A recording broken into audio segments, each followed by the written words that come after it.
내 이름은 강민수, 25살입니다. 서울대학교 경영학과 4학년. 그렇게 쓰면 그럴듯해 보이지만 현재는 휴학 중이에요. 이유요? 돈이 없어서입니다. 등록금을 벌기 위해, 아니, 솔직히 말하면 우리 엄마를 돕기 위해 일을 하고 있죠. 민수야, 청담 그린일 1503호 짜장면 2개 배달이다. 뭘 봐? 여자의 날카로운 목소리에 깜짝 놀라 고개를 돌렸습니다. 여자는 제가 집안을 본 걸 알아챈 모양이었어요. 눈빛이 차갑게 변했습니다. 아, 죄송합니다. 그냥 다음부턴 안 쳐다보는 게 좋을 거야. 알았어? 협박이었습니다. 명백한 협박. 네, 죄송합니다. 저는 고개를 숙이고 카드를 돌려드렸습니다. 영수증 필요하세요? 필요 없어. 쾅. 대체 배달 청년 강민수가 볼 것은 무엇일까요? 이 이야기를 끝까지 들어주세요. 25 강민우 학생의 촉은 맞았습니다. 휴학생이 아닌 짜장면 배달 인생이 아닌 그 인생을 바꿔버린 사건의 중심에서 영웅이 되어버렸습니다. 이야기 시작 전 구독 알람을 살짝 눌러주신다면 여러분에게도 복에 복을 더하는 행운이 찾아올 것입니다. 자, 이야기 시작하겠습니다. 오늘도 민수는 새벽 5시에 눈을 뜹니다. 낡은 원룸 빌라의 작은 방에서 일어나 조용히 씻습니다. 옆방에서 자고 계신 엄마를 깨우지 않기 위해서죠. 거울을 보면 피곤한 제 얼굴이 보입니다. 눈 밑에 다크서클이 짙게 깔려 있고 뺨은 약간 푹 꺼져 있어요. 4개월 동안 배달 일을 하면서 5kg이 빠졌습니다. 하지만 근육은 붙었어요. 매일 무거운 음식을 들고 계단을 오르내리다 보니 자연스럽게 몸이 단련됐죠. 세면대 앞에서 찬물로 얼굴을 씻으며 생각합니다. 오늘도 힘내자. 엄마를 위해서. 엄마, 정말 대단한 분이세요. 제가 초등학교 3학년 때 아빠가 돌아가셨어요. 췌장암이었습니다. 6개월 투병 끝에 아빠는 제 손을 꼭 잡고 말씀하셨죠. 민수야, 엄마 말 잘 듣고, 형 말도 잘 듣고, 착하게 살아라. 아빠가 못다한 인생을 너희가 행복하게 살아주면 그게 아빠 소원이야. 아빠의 손은 차가웠습니다. 생명의 온기가 빠져나가고 있었어요. 저는 울면서 대답했습니다. 네, 아빠. 약속할게요. 그게 아빠의 마지막 말이었습니다. 그 이후로 엄마는 혼자 저희 형제를 키우셨어요. 식당 일, 청소 일, 심지어 새벽 택배 분류 작업까지 무슨 일이든 하셨습니다.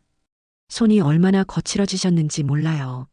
한때 곱고 하얗던 엄마 손은 이제 굳은 살 투성이가 됐고 관절염까지 생겼습니다.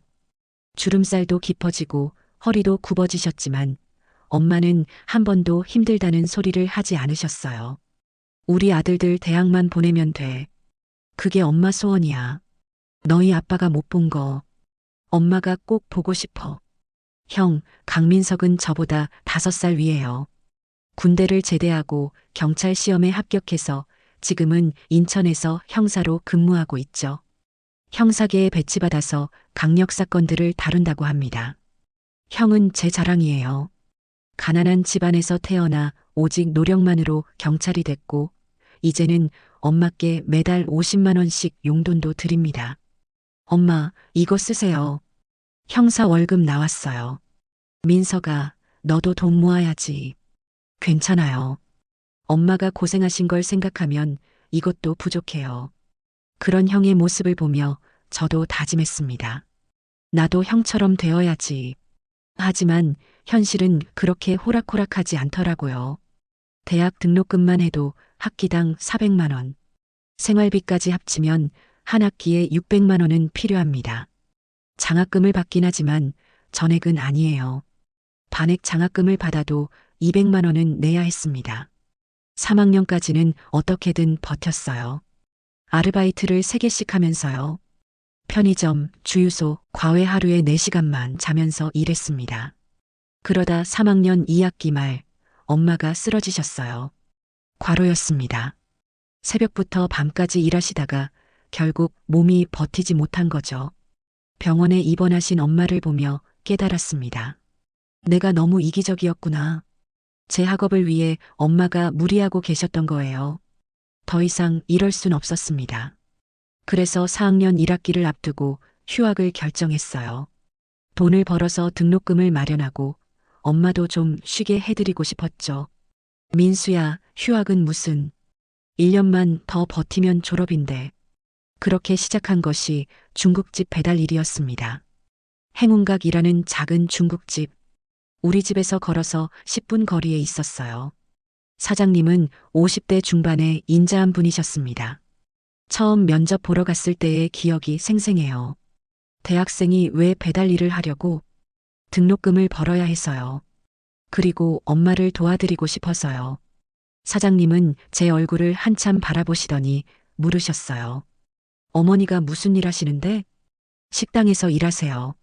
아버지가 돌아가신 후로 혼자 저희 형제를 키우셨어요. 그래. 효자네. 요즘 보기 드문. 사장님은 제 사정을 듣고는 바로 채용해 주셨죠. 좋아. 내일부터 나와. 시급은 12,000원, 배달 건당 추가로 2,000원 줄게.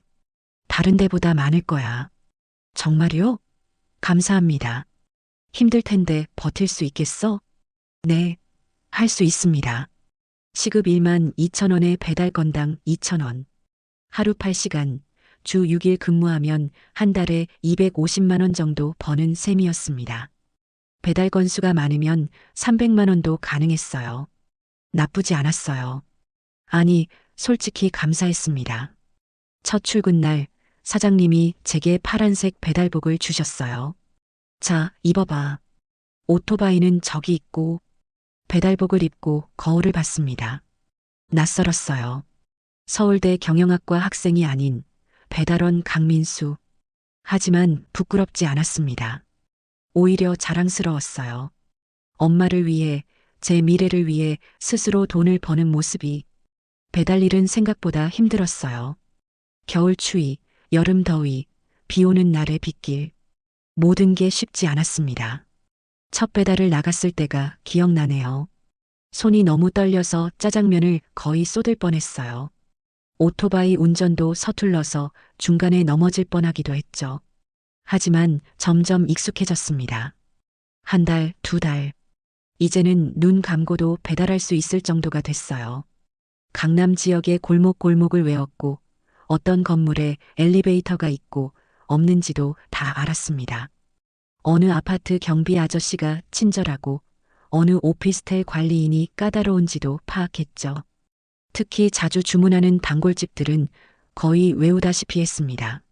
어떤 집은 항상 짬뽕 곱빼기를 시키고 어떤 집은 탕수육에 간장 소스를 따로 달라고 하고 어떤 집은 배달비 대신 현금 팁을 주시고 4개월 동안 수백 번의 배달을 다니며 저만의 데이터베이스가 생겼습니다. 그중 한 곳이 유독 기억에 남았습니다. 청담 그린힐 아파트 1503호. 처음엔 그저 그런 단골집 중 하나였어요. 하지만 점점 뭔가 이상하다는 걸 느꼈습니다. 2024년 3월 15일 금요일. 민수야, 청담 그린힐 1503호. 짜장면 2개. 사장님의 목소리에 주방으로 달려갔습니다. 배달 용기에 담긴 짜장면 2개를 받아들고 오토바이에 올랐어요. 시계를 봤습니다. 오후 6시 20분. 저녁 식사 시간대라 주문이 폭주하는 시간이었어요. 빨리 다녀와야지. 오토바이 시동을 걸고 출발했습니다. 3월이지만 아직 쌀쌀했어요. 바람이 차갑게 뺨을 스쳤습니다. 청담동으로 가는 길은 이미 외워서 신호를 기다리는 시간조차 아까웠습니다. 하지만 안전이 최우선이죠. 무리하게 운전하다가 사고라도 나면 큰일이니까요. 15분 후 청담 그린힐 아파트에 도착했습니다. 이 아파트는 30평대 중형 아파트로 2005년에 지어진 건물이었어요. 주변 시세가 15억 정도 된다고 들었습니다. 강남에서도 꽤 괜찮은 곳이죠. 부자들이 사는 곳이구나. 처음 배달 왔을 때 그렇게 생각했습니다. 깔끔한 로비, 친절한 경비 아저씨, 잘 관리된 조경. 엘리베이터를 타고 15층으로 올라갔습니다. 엘리베이터 안거울에 비친 제 모습을 정돈했어요. 머리카락을 손으로 쓸어 넘기고 배달복에 주름을 펴고 미소를 지어봤습니다. 첫인상이 중요해. 딩, 15층에 도착했습니다. 복도는 조용했어요. 두꺼운 카펫이 깔려 있어서 발소리도 나지 않았습니다. 벽에는 고급스러운 그림들이 걸려 있었죠. 1503호 앞에 섰습니다. 배달 왔습니다. 밝게 외쳤어요. 항상 밝은 목소리로 인사하는 게 팁을 받는 비결이거든요. 10초쯤 지났을까요? 문이 열렸습니다. 30대 후반으로 보이는 여자가 나왔어요. 키는 165cm 정도, 날씬한 체형에 긴 생머리. 화장을 진하게 하고 있었고 빨간색 립스틱이 눈에 띄었습니다. 목에는 금목걸이, 손목에는 명품 시계, 그리고 손에는 샤넬 가방을 들고 있었어요. 외출 준비를 하고 있었던 모양입니다. 여기 두고 가요. 퉁명스러운 목소리. 인사도 없었어요. 눈도 마주치지 않고 휴대폰만 보고 있었습니다. 까칠한 고객이네. 속으로 생각했지만 표정은 관리했어요. 네, 짜장면 2개 2만 원입니다. 카드. 여자는 카드를 휙 던지듯 건넸습니다. 제 손에 제대로 쥐어주는 것도 아니고 그냥 내밀기만 했어요. 저는 조심스럽게 카드를 받았습니다. 카드 단말기에 카드를 긁으며 슬쩍 집안을 봤습니다. 현관에서 보이는 거실은 깔끔했습니다. 비싼 가구들이 놓여 있었죠. 대리석 테이블, 가죽 소파, 대형 TV. 부유한 집이 확실했어요. 하지만 뭔가 이상했습니다. 공기가 무거웠어요. 설명하기 어려운 느낌이었습니다. 마치 집안에 슬픔이나 두려움 같은 감정이 가득한 것 같았어요. 그리고 복도 끝, 방문 틈으로 누군가가 저를 보고 있었습니다. 노인이었어요. 할머니 같았습니다. 제 심장이 쿵 내려앉았습니다. 할머니의 얼굴이 너무 말라 있었거든요. 뺨은 푹 꺼져 있고 눈은 깊이 들어가 있었습니다. 머리카락은 헝클어져 있었고 옷도 낡아 보였어요. 하지만 무엇보다 충격적이었던 건 할머니의 눈빛이었습니다. 그리고 힘없이 짚고 있던 손을 들고 손짓을 했습니다. 마치 구해달라는 신호처럼 도움을 청하는 듯한, 하지만 이미 포기한 듯한 그런 눈빛. 저와 할머니의 눈이 마주쳤습니다.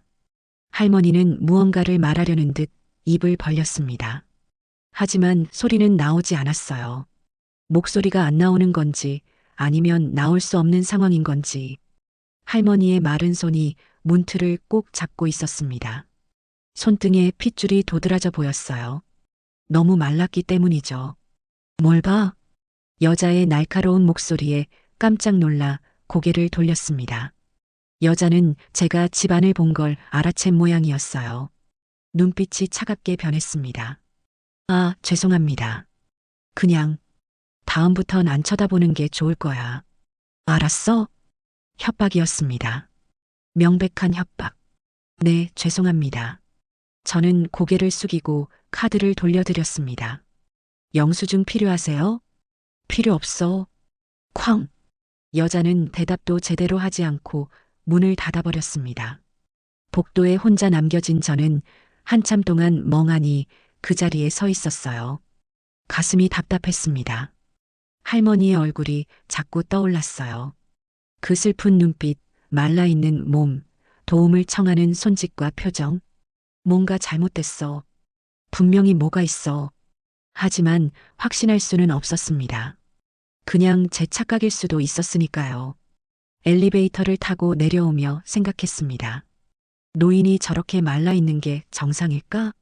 그리고 그 여자의 태도. 너무 이상하지 않았어? 자기 어머니인가? 아님 시어머니인가? 1층 로비에 내려와 오토바이에 올라탔습니다. 시동을 걸기 전에 뒤를 돌아봤어요. 싸늘한 느낌과 무엇인가 솟아오르는 분노가 민수 자신도 모르게 일어났습니다. 창가에 서서 저를 바라보고 계셨습니다. 할머니는 손을 들어 흔들고 계셨어요. 천천히 힘없이 마치 도와줘라고 말하는 것 같았습니다. 그것은 제 상상이었습니다. 싸늘한 창가 아무도 없었습니다. 저는 15층을 향해 손을 흔들어 드렸습니다. 그리고 속으로 다짐했어요. 할머니 잘 버티세요. 다음에 배달 가면 좀 더 자세히 살펴봐야겠어. 혹시 학대받고 있는 건 아닐까? 하지만 증거가 없었어요. 그냥 제 느낌일 뿐이었죠. 중국집에 도착하자 사장님이 기다리고 계셨어요. 민수야 왔어? 다음 배달 나가야 해. 네, 사장님. 저는 다시 배달 상자를 들고 오토바이에 올랐습니다. 하지만 머릿속에서는 계속 할머니의 얼굴이 맴돌았어요. 그날 저녁 총 23건의 배달을 했습니다. 하지만 유독 1503호만 기억에 남았어요. 3월 22일 금요일, 일주일 후 다시 1503호로 배달을 갔습니다.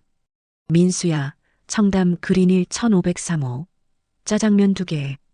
똑같은 주문이었어요. 짜장면 2개. 이 집은 왜 항상 짜장면만 시킬까? 의문이 들었지만 고객의 취향이려니 했습니다. 오후 6시 30분 1503호 앞에 섰습니다. 딩동. 배달 왔습니다. 이번에도 그 여자가 문을 열었습니다. 홍미라. 나중에 알게 된 이름이죠. 여기. 역시나 퉁명스러운 태도. 하지만 이번엔 제가 준비를 했어요. 혹시 할머니도 계세요? 조심스럽게 물었습니다. 홍미라의 표정이 순간 굳었어요. 왜? 아, 그냥. 지난번에 뵈었는데 안부 여쭤보려고요. 필요 없어. 우리 시어머니 치매 있으셔서 사람 만나는 거 싫어해. 너는 배달이나 하면 되지 왜 남의 집 일에 관심이 많아 신경 꺼. 네, 죄송합니다.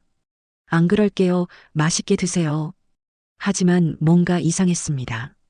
치매가 있다는데 왜 지난번 할머니 눈빛은 그렇게 또렷했을까요?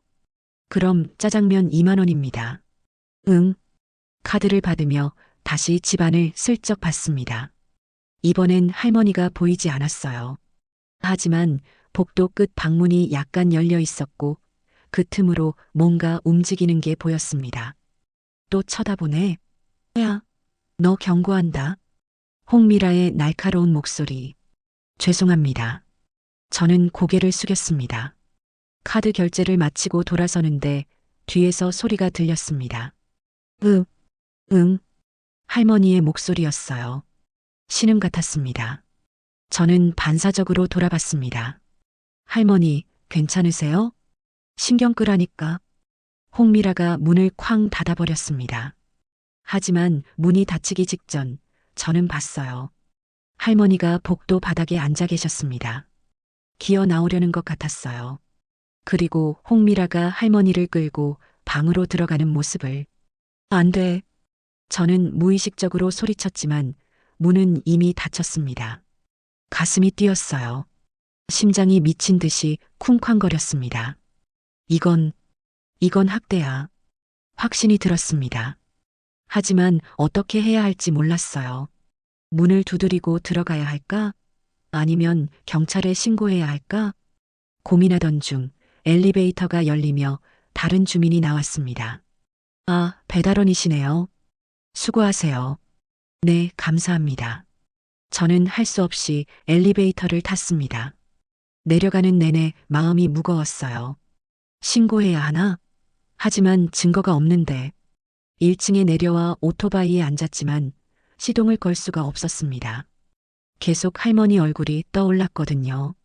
그때 핸드폰이 울렸습니다. 민수야, 왜 안 와? 배달 밀렸어. 아, 죄송합니다. 지금 갑니다. 저는 시동을 걸고 출발했습니다. 하지만 머릿속은 온통 할머니 생각뿐이었어요. 그날 밤 집으로 돌아와서도 잠이 오지 않았습니다. 새벽 2시 침대에 누워 천장을 바라봤어요. 내가 할 수 있는 게 뭐가 있을까? 경찰에 신고. 하지만 증거가 없습니다. 직접 찾아가서 확인. 하지만 남의 집에 함부로 들어갈 수 없죠. 일단 다음 배달 때 더 자세히 관찰해보자. 그렇게 결심하고 잠들었습니다. 3월 29일 목요일. 이번에는 같은 아파트 옆동에서 탕수육 배달이 왔습니다. 그래, 오늘은 혹시 할머니 혼자 계실지 모르니까 가서 살펴보자. 민수는 오늘따라 마음이 긴장되었습니다. 오토바이 운전 중 사고도 날 뻔했습니다. 정신이 온통 1503호에 있어서 그랬습니다. 초인종 눌러서 그 여자가 나오면 어떻게 하지? 뭐라 변명하지? 그러나 이내 대처할 멘트는 준비가 되어 있었습니다. 능청스럽게 배달이 옆동인데 잘못 왔다고 하면 되지. 1503호 엘리베이터 앞에서 기다리고 있는데 아주머니 한 사람이 코를 막고 내렸습니다. 아이고, 뭔 엘리베이터 안에서 냄새가 나지? 누가 썩은 음식물 갖고 내렸나? 중얼거리며 투덜대며 아주머니는 나갔습니다. 가볍게 목례를 하고 올랐습니다. 아니, 이 냄새는 뭐지? 킁킁 거려봤습니다. 15층을 올라가니 점점 냄새가 심했습니다. 익숙한 냄새. 어디서 많이 맡아본 가스? 순간 온몸이 얼어붙었습니다. 가스 냄새가 1503호 쪽에서 나고 있었어요. 복도 전체에 퍼져 있었습니다. 이거 큰일인데. 심장이 빠르게 뛰기 시작했습니다. 머릿속이 하얘졌어요. 할머니, 재빨리 1503호 앞으로 달려갔습니다. 딩동, 딩동, 딩동. 초인종을 연타했습니다. 배달 왔습니다. 문 열어주세요. 아무 대답이 없었어요. 하지만 가스 냄새는 점점 짙어졌습니다. 문틈으로 새어나오고 있었어요. 안에 계세요. 할머니. 똑똑똑, 똑똑똑. 주먹으로 문을 두드렸습니다. 손이 아팠지만 신경 쓸 겨를이 없었어요. 여전히 인기척이 없었습니다. 이건 아니야. 뭔가 잘못됐어. 손이 떨렸습니다. 온몸에서 식은땀이 흘렀어요. 저는 즉시 핸드폰을 꺼내 119에 전화를 했습니다. 여보세요, 신고합니다. 네, 말씀하세요. 청담 그린힐 아파트 1503호에서 가스 냄새가 나는데 문을 열어주지 않아요. 안에 노인이 계신 것 같은데 위험할 것 같습니다. 제 목소리가 떨렸습니다. 숨도 가빠졌어요. 알겠습니다. 지금 바로 출동하겠습니다. 신고자분 성함과 연락처 부탁드립니다. 강민수이고요. 제 번호는 010-1527-345입니다.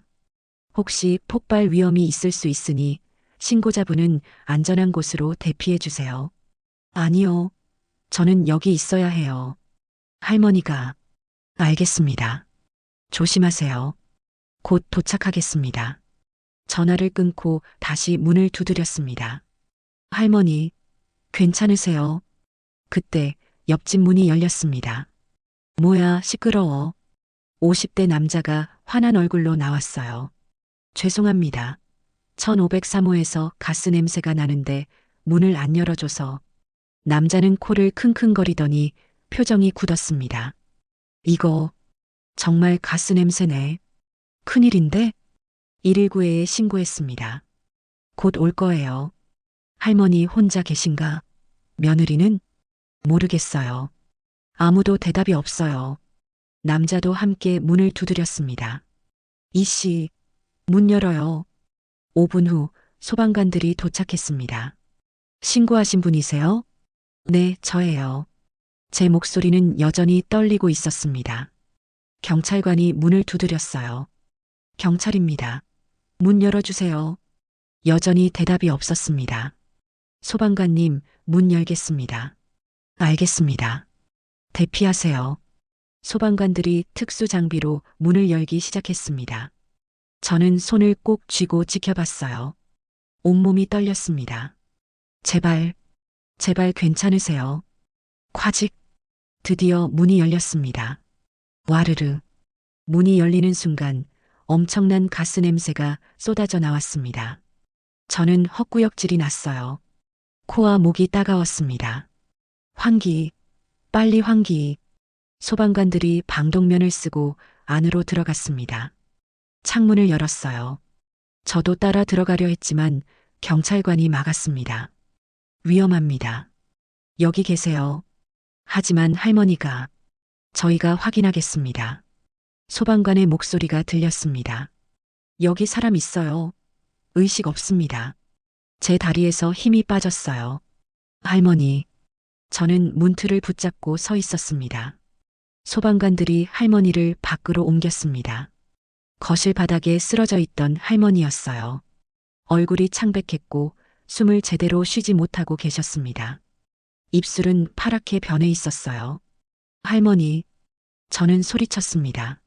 소방관이 할머니에게 산소 마스크를 씌웠습니다. 호흡 약함, 맥박 60, 즉시 이송 필요. 주방을 보니 가스레인지가 켜져 있었습니다. 하지만 불은 꺼져 있었어요. 가스만 계속 나오고 있었던 겁니다. 소방관이 재빨리 가스밸브를 잠갔습니다. 어떻게 이런 일이, 누가 가스레인지를 켜놓고. 경찰관이 중얼거렸습니다. 구급차가 도착했습니다. 구급대원들이 들것을 들고 올라왔어요. 환자 상태는 일산화탄소 중독 의심, 의식 저하. 알겠습니다. 즉시 이송하겠습니다. 할머니를 들것에 올렸습니다. 저는 할머니의 손을 잡았어요. 할머니, 괜찮으세요? 곧 병원 가요. 버티세요. 할머니의 손은 차갑고 말라 있었습니다. 뼈만 앙상하게 남은 손이었어요. 같이 가시겠어요? 구급대원이 물었습니다. 네, 가겠습니다. 저는 구급차에 올라탔습니다. 구급차 안에서 할머니를 지켜봤어요. 구급대원이 활력 징후를 계속 체크했습니다. 혈압 90에 60, 맥박 65, 호흡수 15. 숫자들이 귀에 들어왔지만 무슨 뜻인지 정확히는 몰랐어요. 하지만 좋지 않다는 건 알 수 있었습니다. 병원까지 10분. 그 10분이 10시간처럼 느껴졌습니다. 제발, 제발 살려주세요. 속으로 계속 기도했어요. 병원 응급실에 도착했습니다. 일산화탄소 중독 환자, 준비. 의료진이 대기하고 있었습니다. 할머니를 응급실로 옮겼고 저는 밖에서 기다렸어요. 30분, 1시간, 2시간 너무 느리게 갔습니다. 복도 의자에 앉아 머리를 감싸 쥐었어요. 어떻게 이런 일이, 가스레인지가 저절로 켜질 리 없습니다. 누군가 의도적으로 켠 거죠. 홍미라, 그 여자가. 분노가 치밀어 올랐습니다. 하지만 증거가 없었어요. 3시간 후 의사 선생님이 나왔습니다. 보호자분 계신가요? 저는 벌떡 일어났습니다. 저요. 할머니는 어떠세요? 일산화탄소 중독입니다. 조금만 늦었어도 위험했을 뻔했어요. 신고해 주신 분이 누구세요?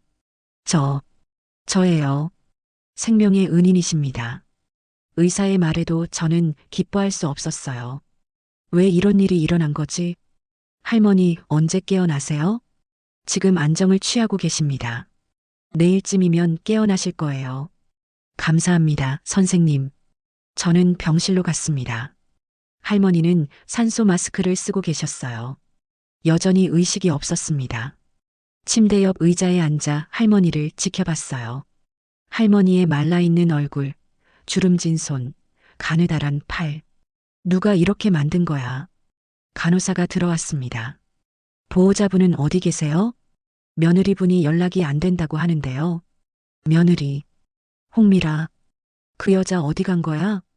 이상했습니다. 할머니가 위급한 상황인데 며느리가 연락이 안 된다니. 혹시 연락처 아세요? 아니요. 저는 그냥 배달원이에요. 그렇군요.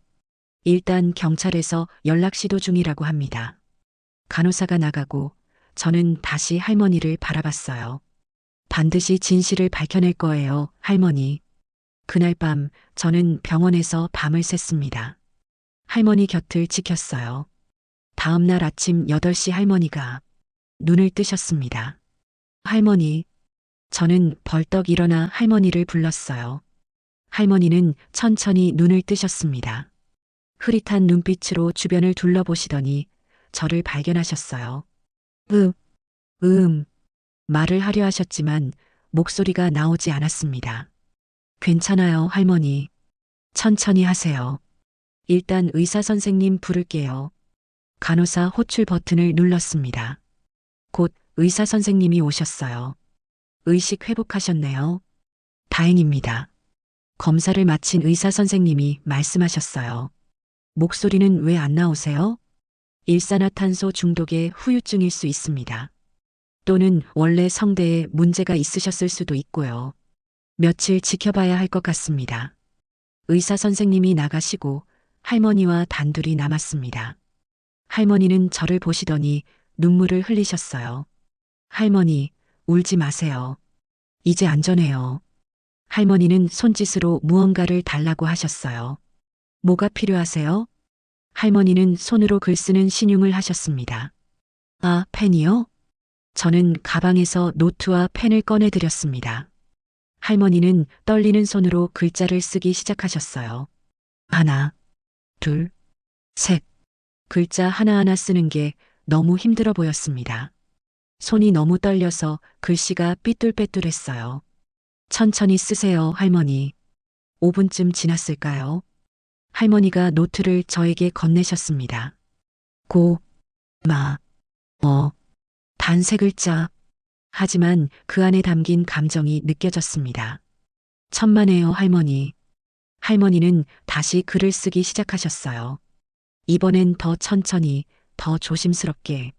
당, 신, 이, 업, 면, 죽, 가슴이 먹먹해졌습니다. 할머니, 이제 괜찮아요. 제가 지켜드릴게요. 할머니는 고개를 끄덕이셨습니다. 하지만 곧 다시 글을 쓰기 시작하셨어요. 이번엔 더 진지한 표정으로. 손이 떨렸지만 할머니는 포기하지 않으셨습니다. 가. 할머니의 손이 멈췄습니다. 호흡이 거칠어졌어요. 할머니, 괜찮으세요? 너무 무리하지 마세요. 하지만 할머니는 고개를 저으셨습니다. 그리고 계속 썼어요. 손이 얼어붙었습니다. 심장이 쿵쾅거렸어요. 숨이 막혔습니다. 뭐라고요?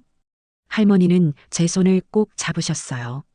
그 말라있는 손, 뼈만 남은 손이 제 손을 떨며 붙잡았습니다. 할머니의 눈에서 눈물이 주르륵 흘렀습니다. 할머니, 제가 도와드릴게요. 걱정하지 마세요. 그리고 이게 제 전화번호예요. 나중이라도 필요할지 몰라요. 그렇게 메모지를 접어서 할머니께 주었습니다. 가스 사고. 정말 사고가 아니었던 거야? 민수의 의심은 더욱 커졌습니다. 이건 계획적인 것이 틀림없어. 그때 병실 문이 열렸습니다. 홍미라였어요. 어머니. 홍미라는 연기하듯 달려와 할머니를 껴안았습니다. 어머니, 괜찮으세요? 제가 잠깐 외출했다 왔는데 이런 일이. 정말 죄송해요. 할머니는 몸을 굳혔습니다. 두려움이 눈에 가득했어요. 홍미라는 저를 쳐다봤습니다. 당신이 신고한 배달원이군요. 네. 감사합니다. 정말 감사합니다. 말은 감사하다고 했지만 눈빛은 달랐어요. 차갑고 경계하는 눈빛이었습니다. 어머니가 치매가 있으셔서요. 가끔 이런 실수를 하세요. 가스레인지를 켜놓고 잊으시곤 해요. 그랬군요. 홍미라는 할머니를 내려다봤습니다. 그렇죠, 어머니. 어머니가 깜빡하신 거죠? 할머니는 아무 대답도 하지 못하셨어요. 그저 떨기만 하셨습니다. 저는 홍미라의 표정을 유심히 관찰했습니다. 네, 가보세요. 정말 감사합니다. 덕분에 어머니 목숨을 구하셨어요. 병실을 나오며 뒤를 돌아봤어요. 홍미라가 할머니를 노려보고 있었습니다. 할머니는 이불을 끌어안고 떨고 계셨어요. 복도에 나와 주머니에서 노트를 꺼냈습니다. 며느리가 나를 죽이려 해요. 도와줘요. 제발. 손이 떨렸습니다. 이건 범죄야.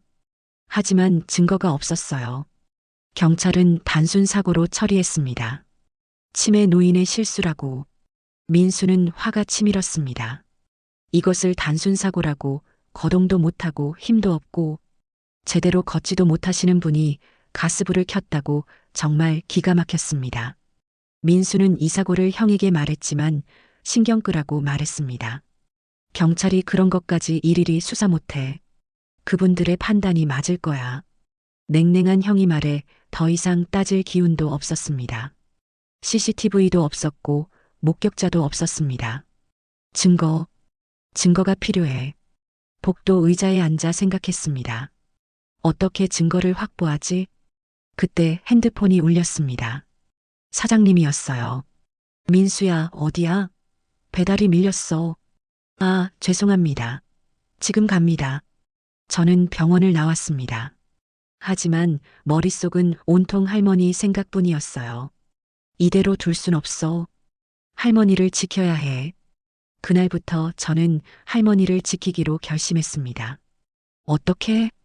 일단 관찰하기로 했어요. 1503호를 계속 지켜보기로.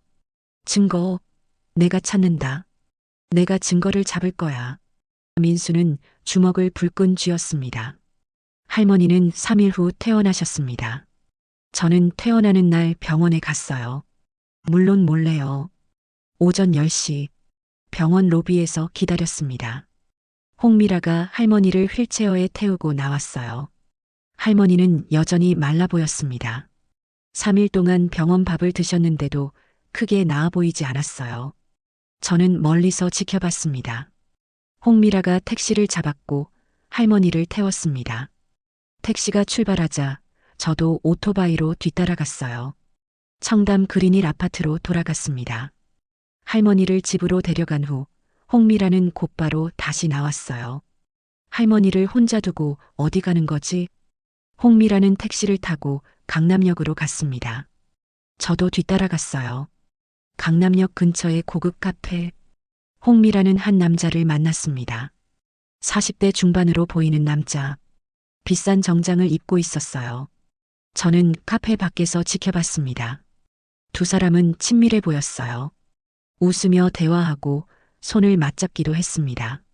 불륜이구나. 1시간 후 두 사람은 카페를 나왔습니다. 그리고 근처 호텔로 향했어요. 역겹네. 하지만 이건 할머니 학대와는 관련이 없었습니다. 저는 다시 청담 그린힐 아파트로 돌아갔어요. 할머니 괜찮으실까? 아파트 주차장에서 대기하며 15층 창문을 올려다봤습니다. 할머니가 창가에 서 계셨어요. 밖을 내다보고 계셨습니다. 저는 손을 흔들었어요. 할머니도 손을 흔드셨습니다. 아주 천천히 홍미라가 돌아왔습니다. 택시에서 내려 아파트로 들어갔어요. 저는 계속 지켜봤습니다. 밤 9시부터 11시까지 15층 불이 꺼졌습니다. 저는 주차장에서 밤을 샜어요. 혹시라도 이상한 일이 일어날까봐. 오토바이에 앉아 졸면서도 계속 15층을 주시했습니다. 다행히 그날 밤은 아무 일도 일어나지 않았어요. 새벽 5시 집으로 돌아갔습니다. 엄마가 깨어나시기 전에 도착했어요. 방으로 들어가 침대에 쓰러졌습니다. 너무 피곤했어요. 하지만 잠들 수 없었습니다. 할머니 생각, 홍미라의 얼굴, 가스 냄새, 모든 게 머릿속을 맴돌았어요. 증거, 어떻게 증거를 확보하지? 또 사건이 일어났습니다. 저는 그날 야간 배달을 하고 있었어요. 밤 11시쯤이었습니다. 핸드폰이 울렸어요. 모르는 번호였습니다. 여보세요? 수 씨, 할머니였어요. 심장이 덜컥 내려앉았습니다. 할머니, 무슨 일이세요? 저 너무 작고 떨렸습니다.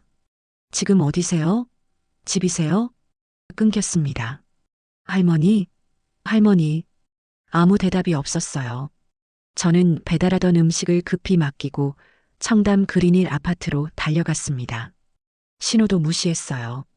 과속도 했습니다. 제발 무사하시길.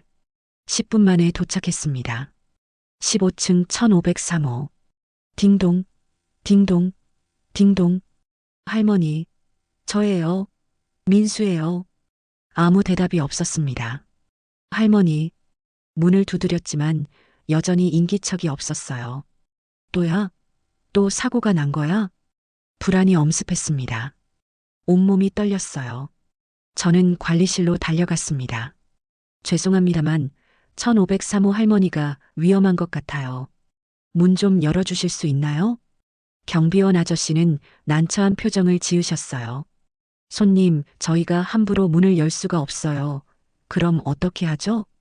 사람이 죽을 수도 있는 문제예요.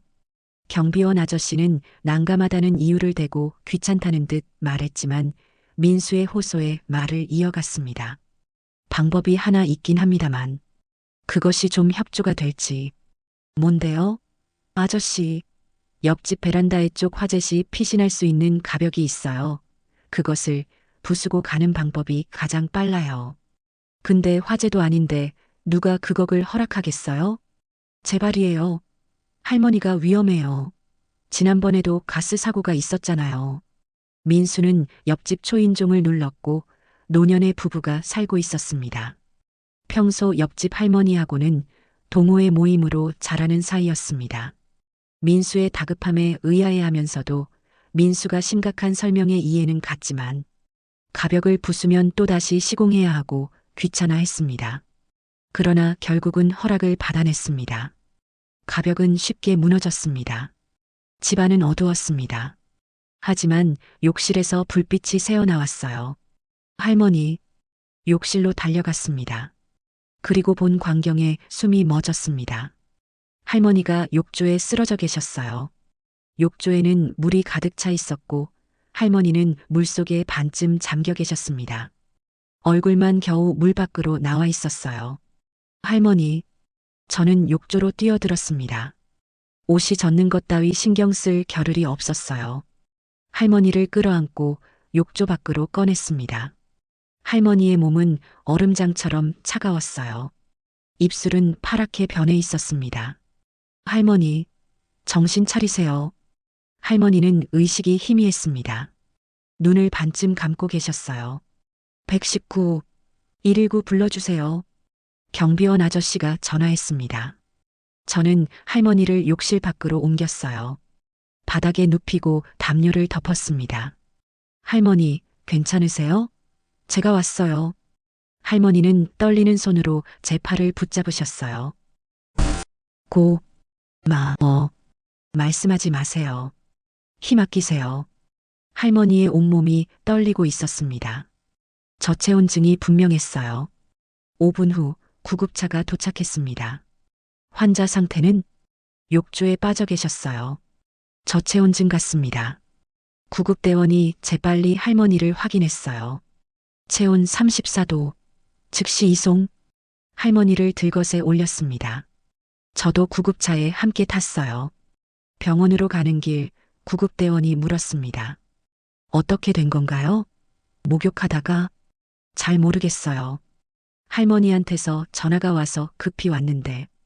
혼자 사세요? 아니요, 며느리가 있는데. 연락이 안 되네요. 구급대원은 의미심장한 표정을 지었어요. 병원 응급실. 의사 선생님이 진찰하셨습니다. 저체온증과 흡인성 폐렴이 의심됩니다. 물을 많이 마신 것 같은데요. 심각한가요?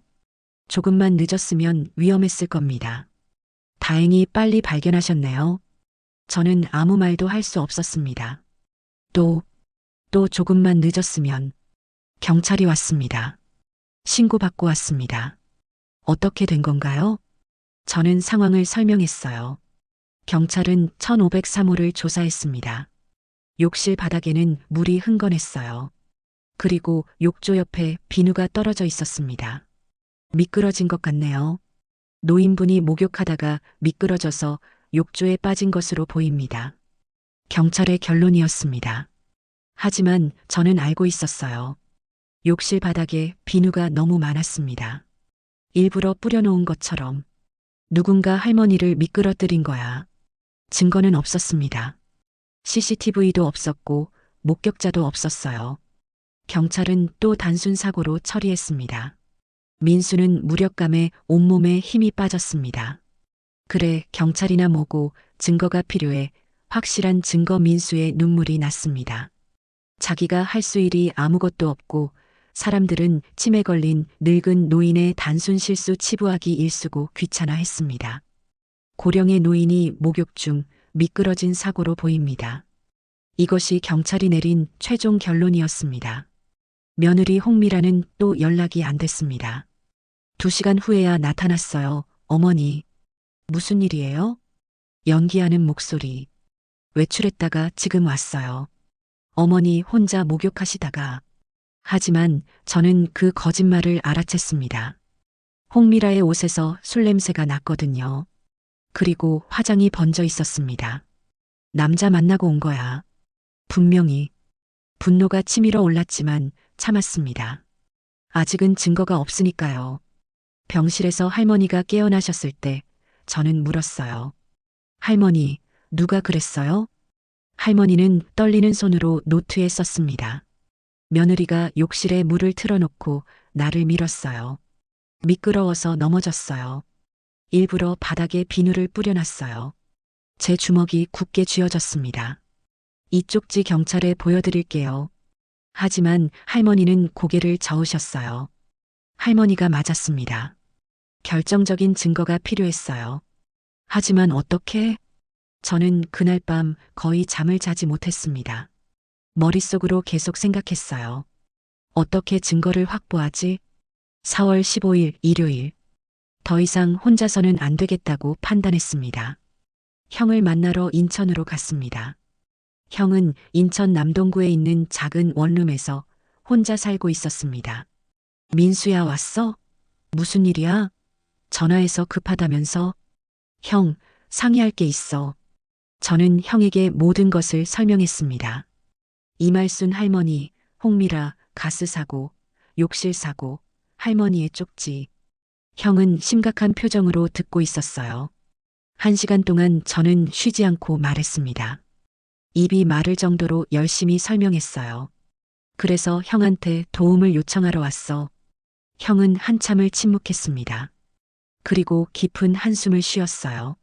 민수야. 응? 내 마음은 이해해. 정말 이해해. 형의 목소리가 무거웠습니다. 하지만, 증거가 없으면 경찰도 어쩔 수 없어. 형도 경찰이잖아. 도와줄 수 있잖아. 제 목소리가 높아졌습니다. 형은 제 어깨를 잡았어요. 민수야, 진정해. 들어봐. 나도 도와주고 싶어. 정말이야. 하지만 저건 강남 관할이야. 나는 인천 경찰이고. 그럼 강남 경찰서에 얘기해 줄 수 있어? 해봤자 소용없을 거야. 왜? 2번이나 사고 조사했는데 모두 단순 사고로 결론 났잖아. CCTV도 없고 목격자도 없고 할머니는 치매 진단을 받으셨고. 하지만 할머니가 직접 쓴 쪽지가 있어. 저는 가방에서 할머니의 쪽지들을 꺼냈습니다. 형이 쪽지들을 읽었어요. 이것만으로는 부족해, 민수야. 왜? 변호사가 치매 환자의 망상이라고 주장하면 끝이야. 실제로 할머니는 치매 진단을 받으셨잖아. 그건 홍미라가 조작한 거야. 할머니는 치매가 없어. 하지만 병원 기록에는 치매라고 나와 있어. 형의 말이 맞았습니다. 저는 주저앉았어요. 그럼 할머니는 어떻게 해? 민수야. 형이 제 옆에 앉았습니다. 포기하라는 게 아니야. 증거를 찾으면 돼. 어떻게? 결정적인 증거. 예를 들어 녹음이나 영상, 혹은 확실한 목격자. 녹음이나 영상. 그래. 홍미라가 할머니를 해치려는 장면을 녹음하거나 촬영하면 돼. 하지만 어떻게? 그건 내가 찾아야 해. 형은 잠시 고민하다가 말했어요. 민수야, 이거 받아. 형이 작은 상자를 건넸습니다. 뭐야, 이거? 초소형 녹음기랑 카메라야. 형사 일할 때 쓰는 거. 이걸 나한테 줘도 돼? 몰래 써. 들키면 나도 곤란해. 고마워, 형. 그리고 민수야. 응? 위험한 짓은 하지 마. 자칫하면 내가 다칠 수 있어. 알아. 정말 조심해. 약속해. 약속할게, 형. 하지만 속으로는 다른 생각을 했습니다. 할머니를 반드시 구하겠어. 무슨 일이 있어도. 형의 집을 나오며 손에 쥔 녹음기와 카메라를 봤어요. 이걸로 증거를 확보하자. 4월 20일부터 민수는 본격적으로 조사에 들어갔습니다. 먼저 홍미라에 대해 더 자세히 알아봐야 했어요. 인터넷 검색부터 시작했습니다. 홍미라. 검색 결과가 나왔습니다. SNS 계정이 있었어요. 페이스북, 인스타그램. 인스타그램을 클릭했습니다. 화려한 사진들이 가득했어요. 명품 가방, 고급 레스토랑, 해외여행. 이 돈은 다 어디서 나온 거지? 댓글들을 읽어봤습니다. 언니 부자시네요. 부럽다 유유. 홍미라의 답글 히읗히읗 운이 좋았어. 더 조사했습니다. 홍미라. 39세. 본명 홍미란 결혼 후 미라로 개명. 이말순 할머니의 며느리.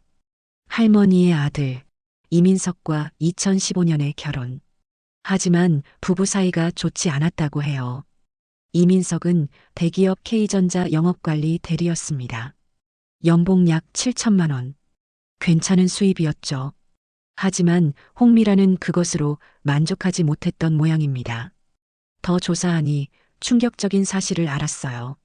결혼 초부터 홍미라는 다른 남자들을 만났다고 합니다. 이민석의 회사 동료가 쓴 블로그 글을 찾았거든요.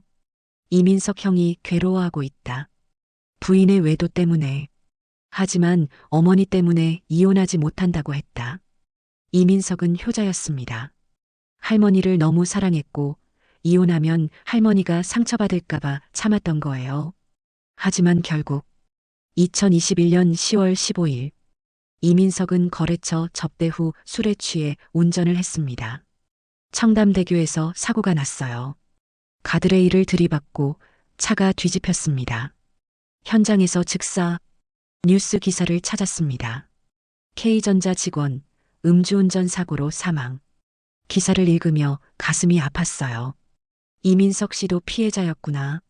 그 이후로 홍미라와 할머니만 남았습니다. 왜 홍미라는 재혼하지 않고 할머니와 함께 살까? 의문이 들었어요. 더 조사했습니다. 인터넷 부동산 사이트, 등기부등본 열람 서비스. 청담 그린힐 아파트 1503호. 소유자 이말순. 취득일 2000년. 시세 약 15억 원. 할머니 소유구나. 더 조사하니 할머니는 다른 재산도 가지고 계셨습니다. 부산 해운대구 상가 건물. 소유자 이말순. 시세 약 8억 원. 그리고 예금. 할머니 명의 통장에 약 3억 원. 총 26억 원의 재산. 그래서구나. 홍미라는 돈 때문에 할머니 곁에 남은 겁니다. 그리고 보험금. 이민석의 사망으로 생명보험금 5억 원이 나왔어요. 수혜자는 할머니와 홍미라. 2억 5천. 하지만 이것만으로는 부족했나 봐. 홍미라는 모든 재산을 원했던 겁니다. 더 무서운 사실도 알아냈어요. 조사하다 막히는 것은 형에게 부탁했습니다. 남의 정보 함부로 캐내면 불법이야. 조심해야 돼. 형은 항상 주의를 당부했지만 형도 민수와 마찬가지로 분명 이것은 문제가 있다고 무엇인가 조사해 볼 필요가 있다는 것도 의심은 가지만 민수가 사건에 개입되는 것이 싫었습니다. 나중에야 안 일이지만 할머니는 2021년 11월 아들이 죽은 후 유언장을 작성하셨습니다. 모든 재산을 며느리 홍미라에게 상속한다. 법무사 사무실에 보관되어 있었습니다.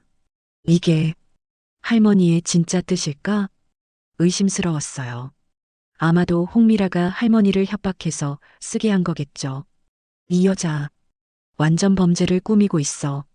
사고로 위장해서 할머니를 죽이고 26억 원의 재산을 모두 차지하려는 계획. 분노가 치밀어 올랐습니다. 절대 성공하게 둘 수 없어.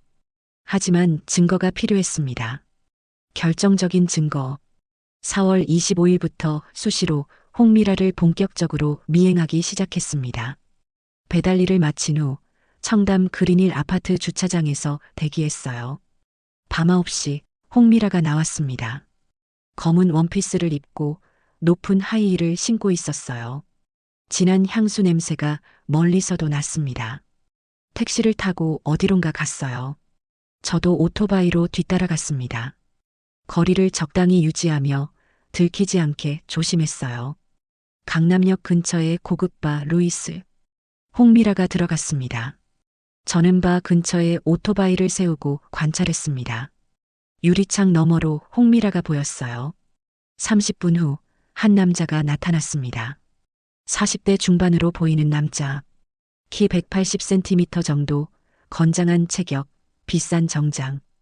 홍미라와 남자는 포옹했어요. 그리고 자리에 앉아 술을 마시기 시작했습니다. 저는 형이 준 초소형 카메라를 꺼냈어요. 창문 너머로 사진을 찍었습니다. 포옹하는 장면, 손을 잡는 장면, 키스하는 장면. 불륜이구나. 1시간 후 둘이 나왔습니다. 취한 상태였어요. 남자가 홍미라의 허리를 감싸고 있었습니다. 호텔로 갔습니다. 강남의 고급 호텔 그랜드 인터컨티넨탈. 체크인하는 장면도 찍었어요. 하지만 이건 할머니 학대와는 직접적인 관련이 없었습니다. 더 결정적인 증거가 필요해. 다음 날도 미행했습니다. 이번엔 다른 곳으로 갔어요. 강북의 낡은 건물. 여긴 뭐 하는 곳이지? 건물 입구에 간판이 있었습니다. 태풍파 사무실. 조폭 사무실이었어요. 순간 온몸에 소름이 돋았습니다. 설마 홍미라는 건물 안으로 들어갔습니다. 저는 건물 맞은편 골목에 숨어서 지켜봤어요. 30분 후 홍미라가 3명의 남자와 함께 나왔습니다. 건장한 남자들. 팔에 문신이 보였어요. 저는 재빨리 녹음기를 켰습니다. 형이 준 초소형 녹음기. 30m 거리에서도 녹음이 가능하다고 했어요. 다음 주에 처리하면 되죠? 한 남자가 물었습니다. 목소리가 거칠었어요. 응. 그때 사고로 만들어. 확실하게. 홍미라의 목소리. 차갑고 냉정했습니다. 제 심장이 미친 듯이 뛰기 시작했어요. 알았어. 돈만 제대로 줘. 걱정 마. 일이 끝나면 5천만 원 줄게. 계약금으로 먼저 1,000만 원 줄게. 홍미라가 가방에서 돈 뭉치를 꺼냈습니다. 남자가 돈을 받았어요. 확실하게 처리할게. 노파 하나 죽이는 거야 일도 아니지. 흔적 남기지 마. 완벽한 사고처럼 만들어야 해. 알아. 이게 처음이 아니야. 온몸이 얼어붙었습니다. 살인 청부야. 홍미라는 조폭들에게 돈을 주고 할머니를 죽이려는 겁니다. 저는 급히 카메라도 꺼내 촬영했어요. 하지만 거리가 너무 멀어서 얼굴이 잘 안 보였습니다. 더 가까이 가야 해. 조심스럽게 다가갔어요. 하지만 그때 한 남자가 저를 발견했습니다. 야, 저기 누구야? 뭐? 저는 재빨리 골목으로 도망쳤습니다. 잡아. 발소리가 뒤따라왔어요. 심장이 터질 것 같았습니다. 골목을 빠져나가 큰 길로 나왔어요. 휴, 다행이다. 그러나야, 너 이리 와. 날렵한 조폭들은 빨랐고 민수가 도망가는 반대편에서 오는 조폭에게 잡히고 말았습니다. 온몸에서 식은땀이 흘렀습니다. 위험했습니다. 잡히면 모든 것이 끝장날 것 같았습니다. 하지만 증거를 확보했습니다. 이것을 어떻게 하지? 녹음 파일에는 홍미라와 조폭들의 대화가 녹음되어 있었어요. 그러나 민수는 조폭들에게 잡히기 전 상가 건물에 놓여진 화분들 사이에다 던져버렸습니다. 그게 유일한 단서가 되었습니다. 조폭들은 겁을 주었지만 민수가 재치 있게 말했습니다. 우리 형이 인천 서부서 형사기에 있어요. 이름이 강민석이에요. 의심나면 알아봐요. 조폭들은 잠시 멈칫하더니 누군가와 통화를 하더니 말했습니다. 그럼 알았으니 너 주머니 한번 보자. 무엇인가 있을까 싶어 그들은 샅샅이 민우의 옷을 뒤졌습니다. 그러나 아무것도 없었습니다. 면허증과 2만 원 현금밖에 없었습니다. 너 이름이 강민우다. 기억해 둘 거야. 앞으로 조심해. 조금이라도 허튼 짓 하면 알지. 10년 감수했습니다. 그들은 민우가 무엇을 했는지 알지 못했습니다. 그냥 별일이 없을 거라고 생각했습니다. 집으로 돌아와 녹음 파일을 들었습니다. 다음 주에 처리하면 되죠? 응. 그때 사고로 만들어. 확실하게. 알았어. 돈만 제대로 줘. 일이 끝나면 5천만 원 줄게. 완벽한 증거였습니다. 잡았다. 하지만 아직 끝이 아니었습니다. 더 결정적인 증거가 필요했어요. 실제로 범죄가 일어나는 장면을 촬영해야 했습니다. 다음 주에 뭔가 일어날 겁니다. 준비해야 했어요. 4월 28일 목요일, 홍미라가 또 조폭 사무실을 방문했습니다. 저는 이번에는 더 철저하게 준비했어요. 오전부터 그 건물 근처에서 대기하고 있었습니다. 근처 편의점에서 커피를 마시며 건물을 주시했어요. 오후 2시 홍미라가 나타났습니다. 이번에는 미리 건물 안에 숨어 있기로 했어요. 홍미라가 건물에 들어간 직후 저도 뒤따라 들어갔습니다. 비상계단에 몸을 숨겼어요. 심장이 쿵쾅쿵쾅 뛰었습니다. 손에서 땀이 났어요. 들키면 안 돼. 절대로. 형이 준 초소형 카메라를 비상계단 난간에 설치했습니다. 사무실 입구를 향하도록 각도를 조정했어요. 녹음기도 켰습니다. 최대 음량으로. 준비 완료. 10분 후 사무실 문이 열렸습니다. 홍미라와 조폭 3명이 나왔어요. 저는 숨을 죽였습니다. 움직이지도 않았어요. 그래서 언제 하면 돼? 조폭 두목으로 보이는 남자가 물었습니다. 40대 후반, 건장한 체격, 얼굴에 칼자국 흉터가 있었어요. 다음 주 목요일, 5월 2일, 홍미라의 목소리가 차갑게 울렸습니다. 그날 할머니를 병원에 데려간다고 차에 태울게. 그 다음은 내가 운전을 할 거야. 청담대교를 지날 때 그때 사고를 내. 어떻게? 트럭으로 들이받아. 조수석을 정확히 노려. 제 온몸이 얼어붙었습니다. 홍미라는 손으로 그림을 그리며 설명했어요. 내 차는 검은색 BMW 520D야. 번호판은 12가 3456. 오전 10시에 청담대교를 지날 거야. 할머니는 조수석? 응. 안전벨트도 안 채울 거야. 그러면 충격으로 즉사할 거야. 너는?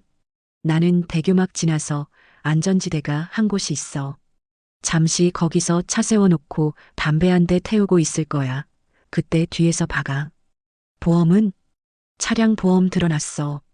5억짜리. 사고로 처리되면 보험금도 나오고 할머니 재산도 내 거고. 유언장은? 이미 받아놨어. 할머니가 모든 재산을 나한테 상속한다는 유언장. 변호사 사무실에 보관되어 있어. 조폭들이 웃었습니다. 완벽한 계획이네. 당연하지. 3년 동안 준비한 거야. 3년? 남편이 죽고 나서부터. 처음부터 계획이었어. 제 손이 떨렸습니다. 3년 동안 계획한 거였어. 분노와 공포가 동시에 밀려왔습니다. 근데 할머니 안 의심해? 의심해봤자 뭐 어때? 치매 진단서 받아놨어. 병원 의사한테 돈 줘서. 할머니가 뭐라고 해도 치매 환자 헛소리로 치부되지. 그동안 할머니한테 뭐 했는데? 밥도 잘 안 주고 가끔 사고 나게 만들었지. 가스 사고, 욕실 사고. 다 내가 한 거야. 죽지 않았어? 그게 문제야. 그 빌어먹을 배달원 놈이 자꾸 나타나서 방해를 해. 배달원. 저였습니다. 그 새끼 처리해 줄까? 아니, 괜찮아. 다음 주면 끝이니까. 그 후엔 상관없어. 알겠어. 그럼 5월 2일 오전 10시 청담대교에서 만나자. 응. 잊지 마. 조수석을 정확히 노려. 할머니가 확실히 죽어야 해. 걱정 마. 그냥 교통사고니까 살인이 아니잖아. 하하. 홍미라가 봉투를 꺼냈습니다. 계약금 1,000만 원 더 줄게. 일 끝나면 나머지 4천만 원. 좋아. 조폭이 돈을 받았습니다. 카메라가 모든 걸 녹화하고 있었어요. 홍미라와 조폭들이 헤어졌습니다. 저는 한참을 그 자리에 서 있었어요. 온몸이 떨렸습니다. 다리에 힘이 없었어요. 3년 동안 할머니를 괴롭히고 죽이려고 울컥 눈물이 났습니다. 하지만 참았어요. 지금은 울 때가 아니었습니다. 카메라와 녹음기를 회수했습니다. 그리고 조심스럽게 건물을 빠져나왔어요. 밖으로 나와 깊은 숨을 들이마셨습니다. 증거를 확보했어. 이제 형한테 가야 해. 오토바이에 올라타 인천으로 향했습니다. 오후 5시 형의 집에 도착했습니다. 형, 증거를 확보했어. 뭐, 정말? 저는 형에게 녹음 파일과 영상을 보여줬습니다. 형은 노트북으로 파일들을 확인했어요. 다음 주 목요일, 5월 2일. 그날 할머니를 병원에 데려간다고 차에 태울게. 트럭으로 들이받아 조수석을 정확히 노려 영상이 재생됐습니다. 홍미라와 조폭들의 얼굴이 선명하게 나왔어요. 돈을 주고받는 장면도 찍혔습니다. 형은 한참을 침묵했어요. 그리고 깊은 한숨을 쉬었습니다. 민수야, 이거 대박이다. 그치? 이제 체포할 수 있지? 응. 하지만 현행범으로 잡아야 해. 왜? 계획 단계만으로는 부족해. 농담이었다. 허풍이었다고 주장하면 끝이야. 하지만 돈까지 주고받았잖아. 그것도 빌린 돈이라고 우길 수 있어. 변호사가 나서면 빠져나갈 구멍이 있어. 그럼 어떻게 해? 현행범 체포. 실제로 범죄가 일어나는 순간에 잡아야 해. 하지만 그럼 할머니가 위험하잖아. 제 목소리가 높아졌습니다. 형이 제 어깨를 잡았어요. 민수야, 진정해. 듣자. 우리가 지킬 거야. 어떻게? 5월 2일 청담대교에서 대기하고 있다가 트럭이 들이받기 직전에 막는 거야. 그게 가능해? 가능하게 만들어야지. 형은 노트북으로 청담대교 지도를 띄웠습니다. 여기 봐. 청담대교는 4차선 도로야. CCTV도 많아. 응. 홍미라가 오전 10시에 다리를 지난다고 했지? 그럼 우리는 9시 30분부터 대기해. 어디서? 다리 입구 쪽에 순찰차를 배치해. 그리고 트럭이 접근하면 바로 차단하는 거야. 트럭을 어떻게 알아? 조폭들이 탈 트럭을 미리 파악해야지. 내가 강남서 형사들한테 연락할게. 정말 가능해? 가능해. 이 증거만 있으면 충분해. 형은 즉시 강남경찰서 형사계에 전화했습니다. 여보세요. 인천 남동서 강민석 형사입니다. 강남서 김 형사님 계신가요? 네, 긴급한 건이 있어서요. 살인 교사건입니다. 네, 증거가 있습니다. 영상과 녹음 파일입니다. 5월 2일 오전 10시 청담대교에서 살인 시도가 일어날 예정입니다. 네, 지금 바로 보내드리겠습니다. 형은 전화를 끊고 파일들을 전송했어요. 10분 후 다시 전화가 왔습니다. 네, 김 형사님. 네, 확실합니다. 알겠습니다. 회의 때 참석하겠습니다. 전화를 끊은 형이 말했어요. 내일 오후 2시에 강남서에서 회의가 있대. 나도 가야 해. 나도 갈게. 응. 같이 가자. 고마워, 형. 뭐가 고마워. 당연한 거지. 하지만 형의 얼굴은 심각했습니다. 민수야, 그런데. 왜? 위험할 거야. 조폭들이 무슨 짓을 할지 몰라. 알아. 하지만 할머니를 지켜야 해. 너 다칠 수도 있어. 괜찮아. 각오했어. 형은 한참을 저를 바라보더니 고개를 끄덕였어요. 알았어. 그럼 내가 최대한 안전하게 만들어줄게. 고마워, 형. 그날 밤 형의 집에서 잤습니다. 하지만 잠이 오지 않았어요. 천장을 바라보며 생각했습니다. 5월 2일, 4일 남았어. 할머니의 얼굴이 떠올랐습니다. 그 슬픈 눈빛, 떨리는 손, 말라있는 몸. 반드시 지켜드릴게요, 할머니. 4월 29일 금요일 오후 2시 강남경찰서 형사계 회의실. 형사 5명이 모여 있었습니다. 인천에서 오신 강민석 형사님이시죠? 네, 그렇습니다. 그리고 이분은 제 동생 강민수입니다. 이번 사건의 제보자입니다. 안녕하세요. 제 목소리가 떨렸습니다. 긴장됐거든요. 김 형사가 회의를 시작했습니다. 먼저 증거 자료를 다시 한번 봅시다. 스크린에 영상이 재생됐습니다. 홍미라와 조폭들의 대화. 다음 주 목요일 5월 2일 트럭으로 들이받아 조수석을 정확히 노려. 내 차는 검은색 BMW 520D야. 번호판은 12가 3456. 형사들의 얼굴이 굳었습니다. 이건 명백한 살인 교사네요. 그렇습니다. 며느리가 시어머니를 죽이려고 조폭을 고용한 겁니다. 피해자는 누구죠? 이말순 할머니 71세입니다. 청담 그린힐 아파트 1503호에 거주 중이십니다. 용의자는 홍미라 39세, 피해자의 며느리입니다. 그리고 이 조폭들은 태풍파 소속으로 추정됩니다. 신원 확인 중입니다. 김 형사가 고개를 끄덕였어요. 좋습니다. 그럼 작전을 짭시다. 스크린에 청담대교 지도가 떠올랐습니다. 5월 2일 오전 10시 홍미라가 이 다리를 지난다고 했죠? 네. 그럼 우리는 9시부터 배치됩니다. 여기 다리 입구에 순찰차 2대, 중간 지점에 위장 차량 3대, 다리 끝에 순찰차 2대. 트럭은 어떻게 식별합니까? 태풍파가 자주 사용하는 차량을 파악 중입니다. 그리고 5월 2일 오전 청담대교 근처의 모든 트럭을 감시합니다. 만약 트럭이 돌진하면 즉시 차단합니다. 순찰차로 막고 필요하면 총격도 불사합니다. 피해자 보호는 강민수 씨가 피해자와 함께 있을 겁니다. 네. 제가 놀라 물었습니다. 강민수 씨 할머니를 설득해서 차에 타지 못하게 할 수 있겠습니까? 하지만 홍미라가 억지로 태울 텐데요. 그래서 당신이 필요합니다. 할머니 집에 가서 같이 있다가 홍미라가 차에 태우려고 하면 막는 겁니다. 그럼 홍미라가 의심하지 않을까요? 의심할 겁니다. 하지만 상관없어요. 우리가 바로 체포할 테니까. 알겠습니다. 위험할 수 있습니다. 괜찮겠습니까? 네. 할머니를 지켜야 합니다. 김 형사가 미소를 지었어요. 좋습니다. 그럼 최종 작전을 정리하겠습니다.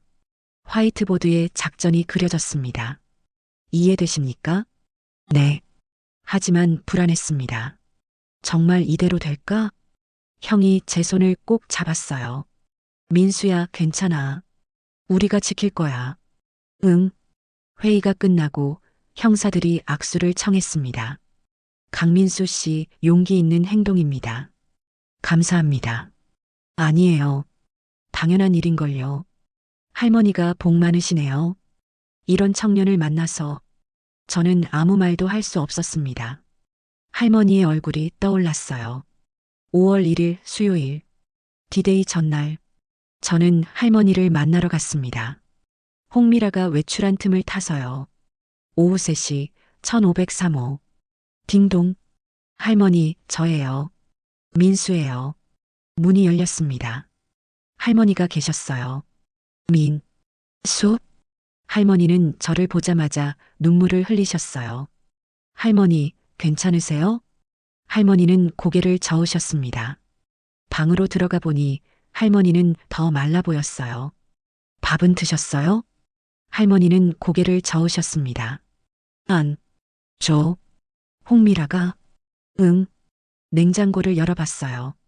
여전히 텅 비어 있었습니다. 할머니, 제가 음식 사다 드릴게요. 편의점에 가서 샌드위치, 우유, 과일을 샀습니다. 할머니께 드렸어요. 할머니는 눈물을 흘리시며 드셨습니다. 한참을 지켜보다가 할머니께 말씀드렸습니다. 할머니, 내일 조심하세요. 홍미라가 할머니를 해칠 거예요. 할머니의 얼굴이 창백해졌습니다. 차 사고로 위장해서요. 내일 아침에 병원 간다고 차에 태울 거예요. 절대 차에 타시면 안 돼요. 제가 내일 아침에 올게요. 알았죠?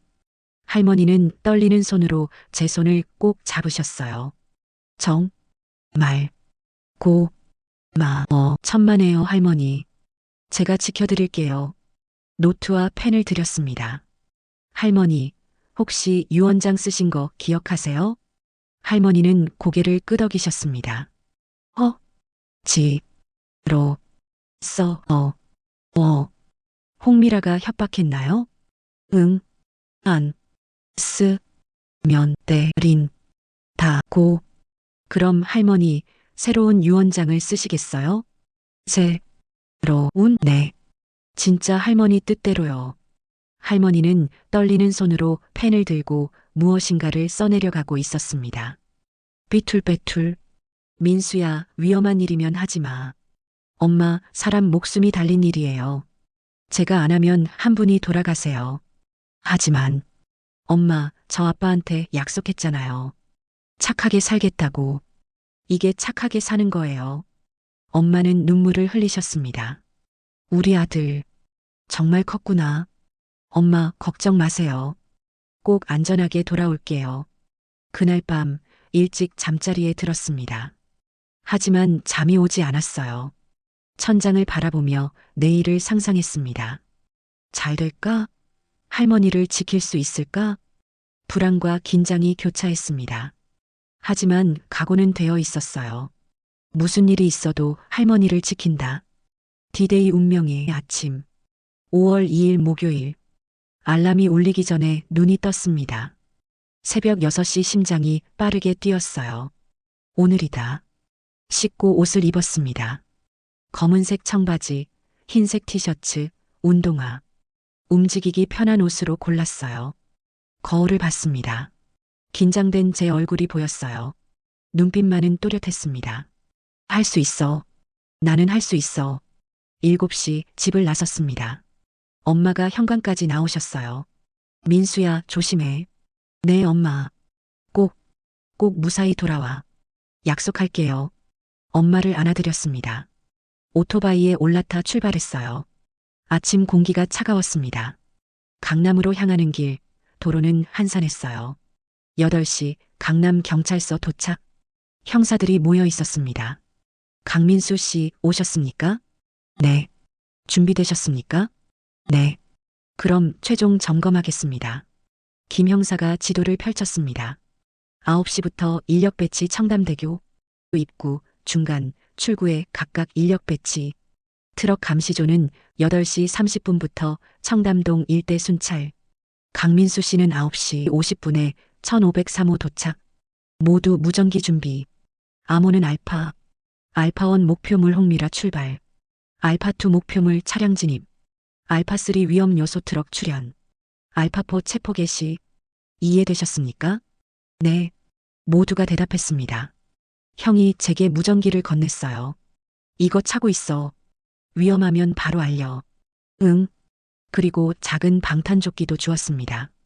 이것도 입어. 형, 이건 입어. 혹시 모르잖아. 저는 방탄조끼를 입었습니다. 무거웠어요. 8시 30분. 경찰 인력이 출동했습니다. 순찰차 4대, 위장 차량 3대, 오토바이 2대 총 15명의 경찰이 투입됐습니다. 저도 출발했어요. 청담 그린힐 아파트로 향했습니다. 9시 30분 아파트 주차장 도착. 15층 창문을 올려다봤어요. 할머니가 창가에 서 계셨습니다. 저를 보시더니 손을 흔드셨어요. 저도 손을 흔들었습니다. 조금만 기다리세요, 할머니. 제가 곧 올라갈게요. 9시 50분 엘리베이터를 타고 15층으로 올라갔습니다. 심장이 미친 듯이 뛰었어요. 손에서 땀이 났습니다. 1503호 앞에 섰습니다. 딩동. 할머니, 저예요. 민수예요. 문이 열렸습니다. 하지만 문을 연 사람은 할머니가 아니었어요. 홍미라였습니다. 당신, 왜 여기 왔어? 홍미라의 얼굴이 굳었습니다. 할머니 뵈러 왔습니다. 지금 바쁜데 네가 뭔데 그래. 나중에 와. 아니요. 지금 뵈어야 해요. 무례하게 왜 이래? 나가. 홍미라가 문을 닫으려 했습니다. 저는 재빨리 발로 문을 막았어요. 할머니, 뭐 하는 거야? 나가. 할머니. 복도 끝에서 할머니가 나타나셨어요. 할머니, 저예요. 저는 홍미라를 밀치고 안으로 들어갔습니다. 무단 침입이야. 경찰 부를 거야. 부르세요. 제가 오히려 경찰 불러줄게요. 저는 핸드폰을 꺼냈습니다. 홍미라의 얼굴이 창백해졌어요.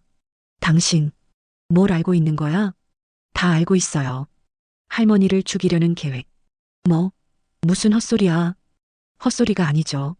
오늘 병원 간다고 거짓말하고 차에 태워서 청담대교에서 사고 내려는 거 다 알아요. 홍미라는 잠시 당황했지만 곧 표정을 바꿨어요. 무슨 망상이야? 증거라도 있어? 있죠. 저는 핸드폰으로 녹음 파일을 재생했습니다.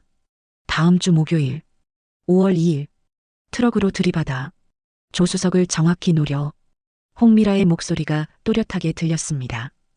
홍미라의 얼굴이 하얗게 변했어요. 이건 경찰에 다 제출했어요. 지금 청담대교에 경찰이 대기 중이고요. 이 새끼가 홍미라가 저에게 달려들었습니다. 하지만 저는 피했어요. 할머니, 저랑 같이 가요. 할머니의 손을 잡고 현관으로 향했습니다. 안 돼. 홍미라가 할머니를 잡으려 했습니다. 그때 초인종이 울렸습니다. 딩동. 경찰입니다. 문 열어주세요. 김 형사의 목소리였어요. 저는 재빨리 문을 열었습니다. 김 형사님, 강민수 씨 괜찮습니까? 네. 경찰 3명이 들어왔습니다. 홍미라는 도망가려 했지만 경찰이 막았어요. 홍미라 씨 살인 교사 혐의로 체포합니다. 뭐? 말도 안 돼. 묵비권을 행사할 수 있으며 변호사를 선임할 수 있습니다. 수갑이 채워졌습니다. 나 줘. 나 아무것도 안 했어. 증거가 있습니다. 조용히 협조해 주세요. 홍미라는 저를 노려봤어요. 이 새끼, 내가 다 망쳤어. 할머니를 괴롭힌 건 당신이에요. 그 늙은이가 뭔데? 빨리 죽어야 할 거지가. 할머니는 제 뒤에서 떨고 계셨어요. 저는 할머니를 꼭 안았습니다. 괜찮아요, 할머니. 이제 끝났어요. 홍미라는 경찰차에 실려갔습니다.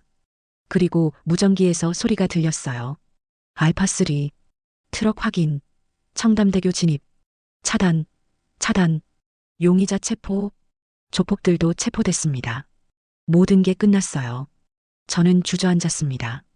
온몸에서 힘이 빠졌어요. 끝났다. 정말 끝났다. 형이 달려왔습니다. 민수야, 괜찮아? 응. 형이 저를 안아줬어요. 수고했어. 정말 수고했어. 눈물이 났습니다.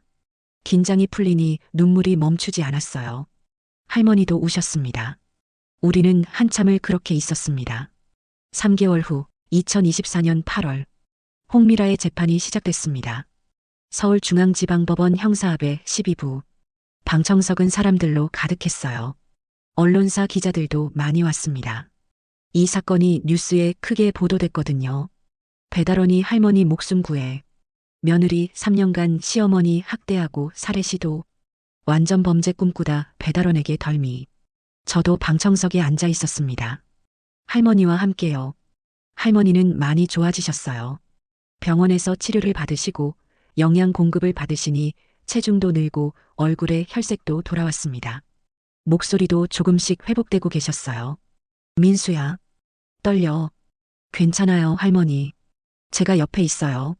할머니의 손을 꼭 잡았습니다. 모두 일어서 주십시오. 판사가 입장했습니다. 착석하십시오. 재판이 시작됐습니다. 피고인석에 홍미라가 앉아 있었어요. 수감복을 입고 수갑을 찬 채 예전의 화려한 모습은 온데간데 없었습니다. 화장기 없는 얼굴, 헝클어진 머리. 홍미라는 법정을 둘러봤어요. 저와 눈이 마주쳤습니다. 그녀의 눈에는 증오가 가득했어요. 저는 시선을 피하지 않고 똑바로 봤습니다. 피고인 홍미라. 판사가 말했습니다. 피고인은 살인 교사, 살인 미수, 노인 학대, 사기, 공문서 위조 등의 혐의로 기소되었습니다. 맞습니까? 홍미라는 대답하지 않았어요. 변호인, 피고인의 혐의를 인정합니까? 변호사가 일어났습니다. 아니요, 재판장님. 피고인은 모든 혐의를 부인합니다. 부인한다? 네. 녹음 파일과 영상은 조작되었을 가능성이 있으며 피고인은 시어머니를 학대한 적이 없습니다. 검사가 일어났습니다. 재판장님, 증거를 제시하겠습니다. 스크린에 영상이 재생됐습니다. 홍미라와 조폭들의 대화. 트럭으로 들이받아. 조수석을 정확히 노려. 일이 끝나면 5천만 원 줄게. 돈을 주고받는 장면. 법정이 술렁거렸습니다. 이 영상은 2024년 4월 28일 태풍파 사무실 앞에서 촬영된 것입니다.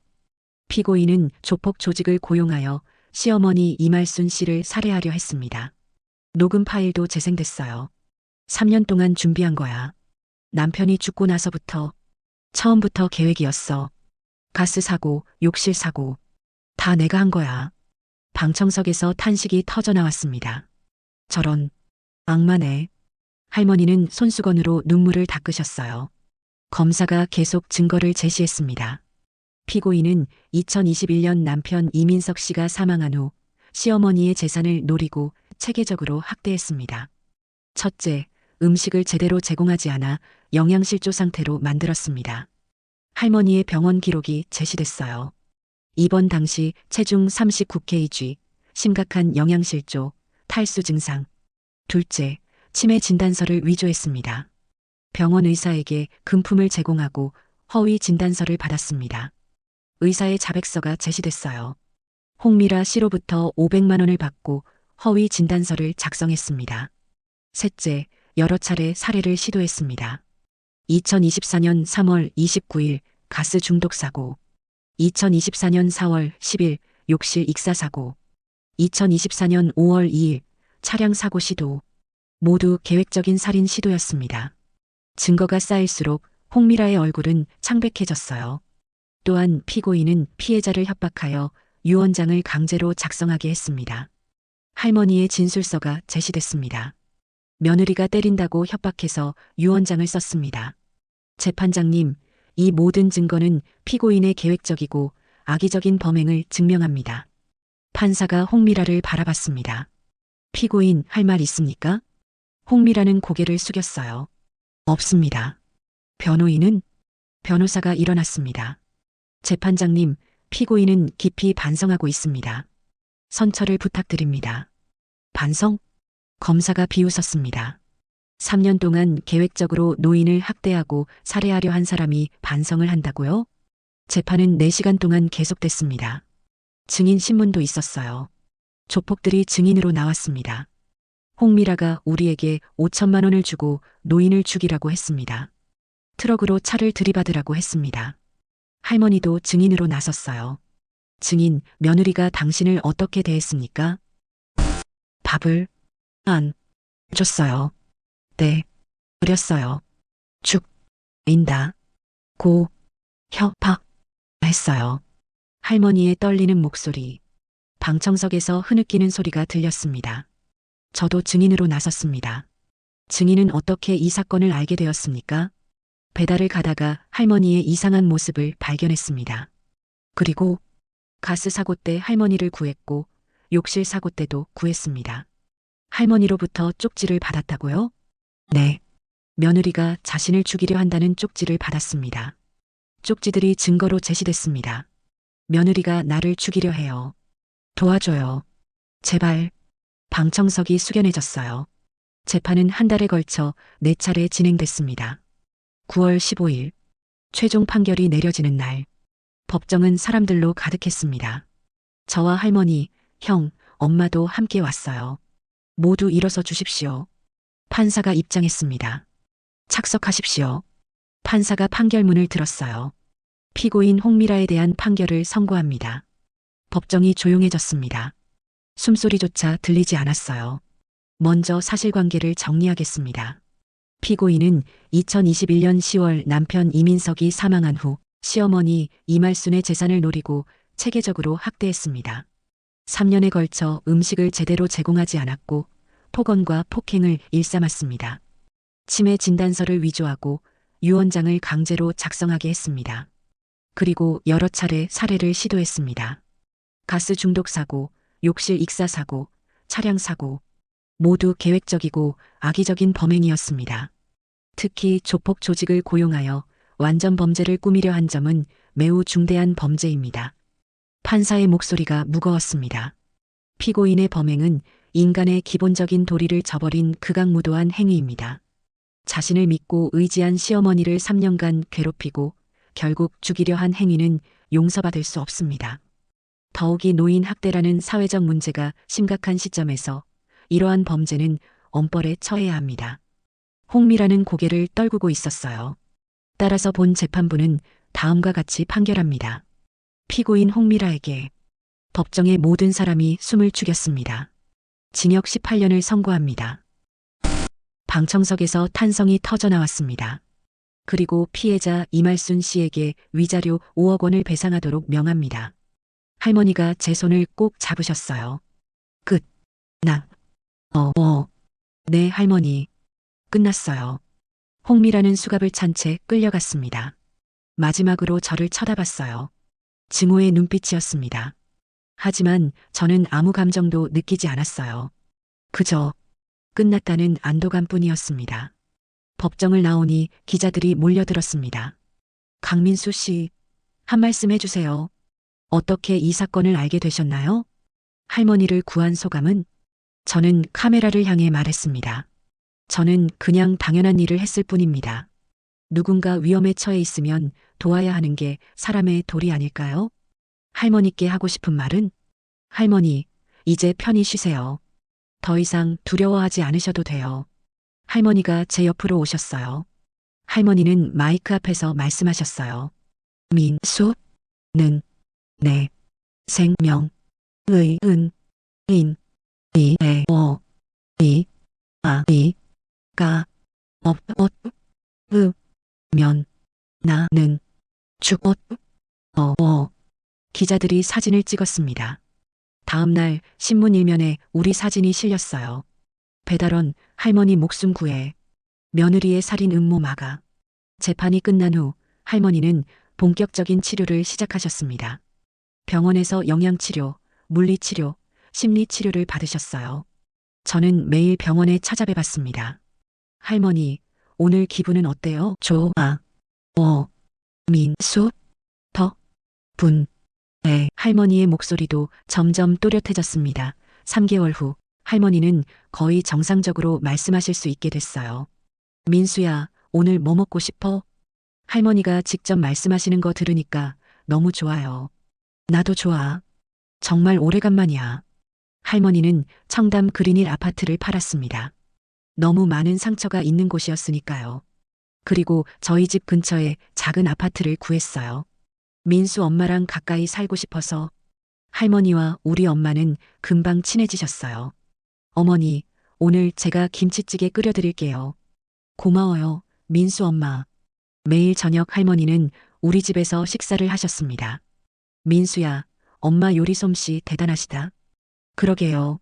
제가 어릴 때부터 엄마 밥만 먹고 자랐어요. 엄마가 웃으셨어요. 어머니, 많이 드세요. 살 좀 찌우셔야죠. 행복한 시간이었어요. 할머니의 얼굴에도 웃음이 돌아왔습니다. 재판이 끝나고 6개월이 지났습니다. 2025년 3월. 할머니는 많이 건강해지셨어요. 체중도 45kg까지 늘었고 얼굴의 혈색도 좋아졌습니다. 어느 날 할머니가 저를 부르셨어요. 민수야, 할머니가 할 말이 있어. 네, 할머니. 무슨 일이세요? 우리는 할머니 집 거실에 앉았습니다. 할머니는 봉투 하나를 꺼내셨어요. 이건 유언장이야. 할머니, 무슨 말씀을? 아니야, 괜찮아. 할머니 나이가 벌써 72살이잖아. 언제 어떻게 될지 모르는 거야. 그런 말씀하지 마세요. 들어봐, 민수야. 할머니는 제 손을 잡으셨어요. 할머니는 내게 모든 걸 물려주고 싶어. 네. 부산 상가 예금, 그리고 이 아파트까지. 다 내 거야. 할머니, 그럴 순 없어요. 너무 많아요. 내가 내 생명을 구해줬잖아. 할머니의 눈에서 눈물이 흘렀습니다. 아니, 생명만이 아니야. 존엄성을 지켜줬어. 인간으로 살 수 있게 해줬어. 할머니, 그 지옥 같은 3년을 견딜 수 있었던 건 내가 있었기 때문이야.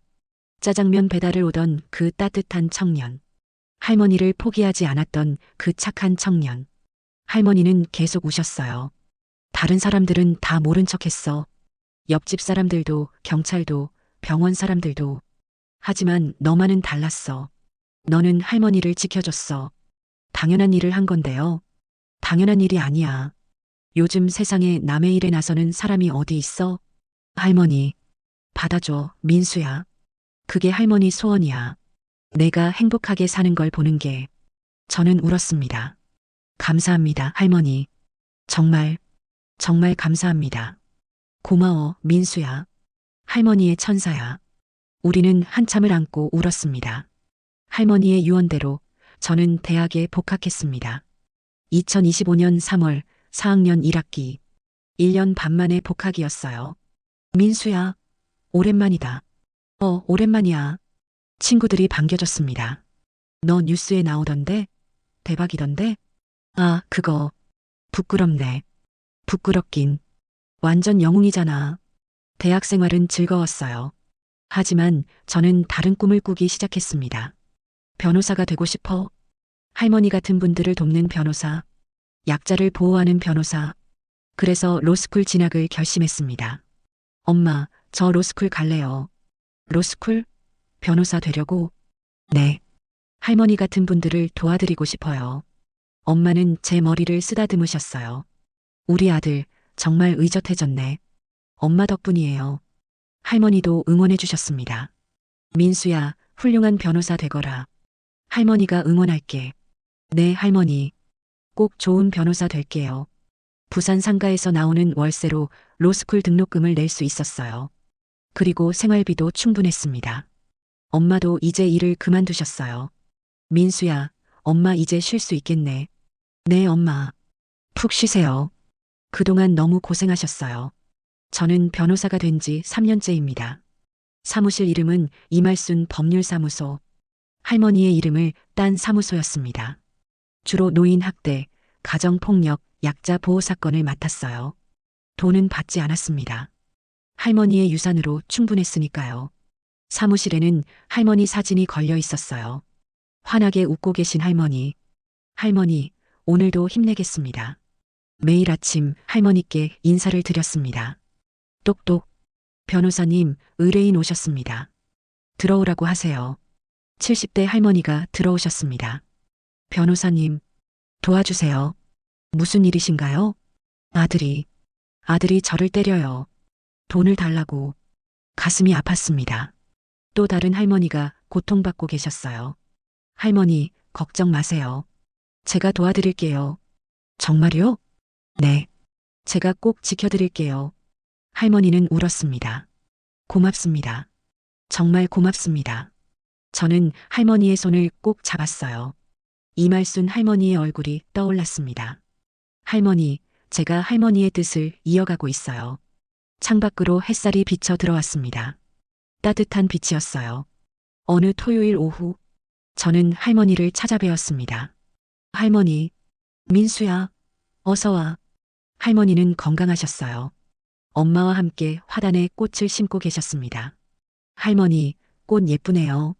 그치? 민수 엄마랑 같이 심었어. 어머니가 솜씨가 좋으세요. 엄마가 웃으셨어요. 우리는 거실에 둘러앉아 차를 마셨습니다. 민수야, 요즘 일은 어때? 바빠요. 의뢰인이 많아서. 고생이 많겠구나. 아니에요. 보람 있어요. 우리 민수, 정말 훌륭한 변호사가 됐네. 할머니는 제 머리를 쓰다듬으셨어요. 할머니 덕분이에요. 무슨 소리야? 내 노력이지. 아니에요. 할머니가 저에게 꿈을 주셨어요. 형도 왔습니다. 민수야, 형이다. 형? 할머니, 안녕하세요. 어머, 민석이. 어서 와. 우리 가족은 모두 둘러앉아 저녁을 먹었습니다. 엄마가 만든 김치찌개, 고등어구이, 각종 반찬들. 맛있다. 많이 먹어, 민수야. 형도 많이 드세요. 응. 행복한 시간이었습니다. 식사 후 할머니가 말씀하셨어요. 민수야, 할머니 정말 행복해. 저도 행복해요, 할머니. 내가 없었으면. 할머니는 진작에. 그런 말씀하지 마세요. 정말이야. 넌 할머니의 생명의 은인이야. 할머니도 제게 새로운 인생을 주셨어요. 그래. 네. 할머니 덕분에 제가 무엇을 해야 할지 알게 됐어요. 약자를 보호하는 것. 그게 제 사명이에요. 할머니는 눈물을 흘리셨어요. 고마워, 민수야. 정말 고마워. 천만에요, 할머니. 창밖으로 해가 지고 있었습니다. 노을이 아름다웠어요. 할머니와 저는 창가에 나란히 서서 노을을 바라봤습니다. 예쁘다, 민수야. 네, 할머니, 이렇게 아름다운 세상을 볼 수 있다는 게 너무 감사해. 저도 감사해요. 뭐가? 할머니를 만난 것. 할머니는 제 손을 꼭 잡으셨어요. 민수야. 네. 할머니 오래오래 살게. 당연하죠. 100살까지 사셔야 해요. 그래, 100살까지 살아서 내가 더 훌륭한 변호사 되는 거 볼 거야. 약속해요, 할머니. 우리는 웃었습니다. 노을이 우리를 비추고 있었어요. 따뜻하고 아름다운 빛. 그날 밤 집으로 돌아가며 생각했습니다. 5년 전 그 금요일 저녁. 청담 그린힐 아파트 1503호. 짜장면 배달을 갔던 그날. 창문 너머로 저를 바라보던 할머니. 그 슬픈 눈빛. 만약 제가 모른 척 했다면? 만약 제가 개입하지 않았다면? 할머니는 이 세상에 없었을 거예요. 그리고 저도 지금의 저가 아니었을 겁니다. 한 사람을 구하는 것. 그것이 세상을 바꿀 수 있다는 것. 그날 배운 교훈이었습니다. 오토바이를 타고 집으로 향했습니다. 거리의 불빛들이 아름다웠어요. 하늘에는 별이 빛나고 있었습니다. 그 중 하나가 유난히 밝게 빛나고 있었어요. 아빠, 보고 계시죠? 아들이 약속 지켰어요. 착하게 살고 있어요. 별이 반짝였습니다. 마치 대답하는 것 같았어요. 잘했다, 민수야. 아빠가 자랑스럽다. 저는 웃었습니다. 그리고 다짐했습니다. 오늘도 내일도 모레도 할머니의 뜻을 이어 약자를 보호하는 변호사로 살겠다고. 그것이 제가 할머니께, 아빠께, 엄마께, 그리고 세상에 보답하는 길이라고. 세상에는 보이지 않는 고통들이 있습니다. 하지만 그 고통을 외면하지 않고 손을 내미는 사람이 있다면 기적은 일어납니다. 작은 용기가 한 사람의 생명을 구하고 그 생명은 또 다른 기적을 만들어냅니다. 그리고 그 기적은 세상을 조금씩 바꿔갑니다. 이 영상이 좋았다면 구독과 좋아요 부탁드립니다. 더 좋은 사연으로 찾아뵙겠습니다.